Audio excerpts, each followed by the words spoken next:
you know? So, I mean, sobriety has just given me everything. Yeah, I mean, oh gosh, do you want to go into like the last time or how we decided that we Oh wanted to my get God. sober? Let's Um, do it. okay. So, kind of a long road here for me. I started drinking when I was 17. I know I didn't start drinking before that because my dad, like I mentioned earlier, he was, had an addiction to alcohol. He was in and out, but has now since been sober for 9 or 10 years, which is incredible. So he's been a huge inspiration for me. Um, so 17, start drinking, graduate college, or sorry, high school, go to college. I just thought in college, like I was drinking probably 5 or 6 days a week, but thinking it's normal because, and not to my roommate's fault at all, but they all drank, heavily as well. And here am I in college thinking like this is totally normal. People don't go to school when they're in college. They just come here to party. We're just going to sleep all day. Maybe we'll wake up in the evening, order some DoorDash or, takeout and then get ready, pregame, go back out. Like nothing even happens. I noticed that even in this time where I would tell myself, this is normal, this is college, everyone does this, I would find that I would always be taking it like to the next level. I could always just tell like I was always drinking a little bit more than the guy next to me, right? Like when you're with your friends, I don't know if you can relate to this, but if you're at the bar, you're like, you're halfway done with your drink, like you're not even close to being finished with your drink, but your concern is where's the bartender? How am I going to get a drink before this drink runs out so that I can continue like down this path, right? So it would be Right. like full panic, like full blown panic of like, where's the bartender? You know, come here. I like 2 drinks at a time I would do because I didn't want to have to wait in a line because God forbid I finish my drink and I don't have a drink. Like, what would I do? Like literally the end of the world, right? And like Yeah. normal people cannot relate to that. No. Like people that drink normally cannot relate to that. It just sounds like crazy. Well, what I always say is it's like a peanut allergy. Like as soon as you have the drink, it is an allergic reaction in my mind. Like the obsession starts and like it does not stop until I black out. And that's my No. experience. Yeah, it's crazy. So moving on, I kind of, I talk and talk, but anyway, so back to why I became sober is little things would happen. So after college, I do have a 6-year-old daughter, Quinn. So came home from college, had her, you know, and I would go time and time again without drinking. Like, weeks, months when I was pregnant, of course, I wasn't drinking.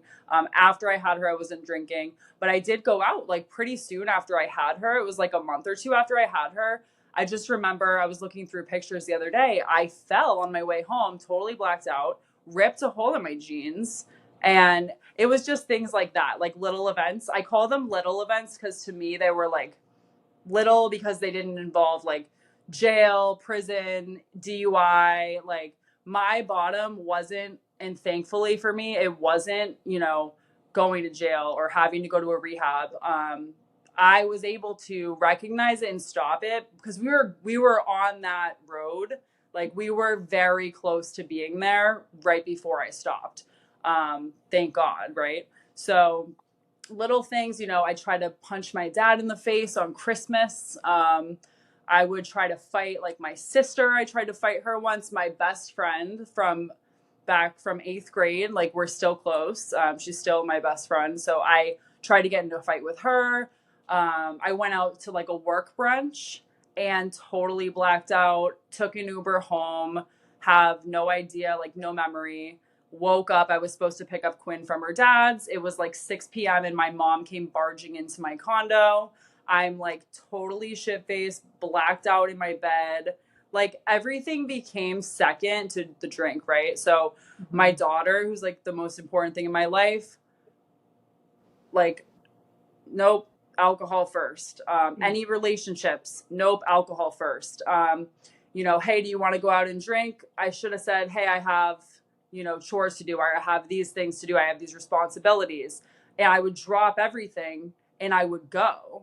And then towards the end, I was using it as, I work in corporate America. I'm a manager. So I would use the drink coming home from work as like like I can breathe now. And then when I started doing it daily and going out more and more it became, instead of like a binge drinking thing, it was more like, became like a daily thing towards the end. So the last few months were really rough. Had to make up lies, because you turn into a liar. Hey, I can't come in today. My car won't start. I would use that excuse because my car was a little bit older. So I would say that. I would say, here's me at my house, didn't even go out with anyone the night before, drank into like a full blackout. My phone never made it to the charger and I didn't wake up for work. It's not like I went out for someone's birthday like one night. It was like every day and I was alone. Like, how sad. And so I think for me at the end, like it was all those things, your family and your friends being concerned about you. It was always really hard to hear them say that, but I would kind of, get them off my back, right? So I would have an incident. My dad or someone would say, hey, you have a problem. And here's me like, I'm fine. But to get them off my back, I'm going to not drink for a little while. And then I'm going to go out again, right? So finally my mom's mom died. She was an addict. She passed away when I was in 6th grade. My mom told me, you are turning into my mother. It's very sad. And that really stuck with me. And that was towards the end. So finally, I'm like, all right, I didn't want to. I mean, I did not want to. Like, let me tell you, because how old was I then? 26, 27. Right. I'm 27 years old, or I don't know, whatever, 21 of March of 21. I can't go the rest of my life without drinking. What if I get married? Like, what if there's going to be holidays, there's going to be parties. Am I ever going to have fun again? I mean, legitimate, like, fear of like, I have to mourn my life and like, what am I going to do? Am I ever going to be happy? That's like actually how I felt. I was like, I am literally never going to be happy another day in my life if I can't drink, because that was how I was feeling. It was so crazy. And it was really sad at the end.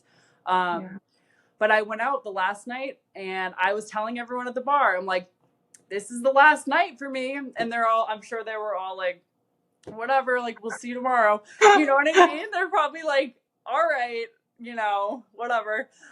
So then, just drank myself stupid, celebrating my last night out, and went to AA the next morning, I believe. I reached out to a girlfriend from high school. She was posting that she was, I think, a year or two sober at that point.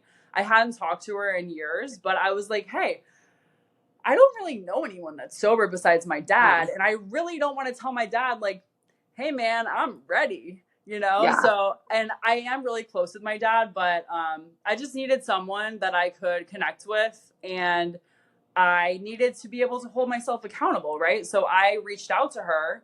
I didn't want to, but I knew that I had to. So we went to a meeting together and she was super helpful early in my sobriety. I don't get to see her as much lately, but I would go to meetings with her.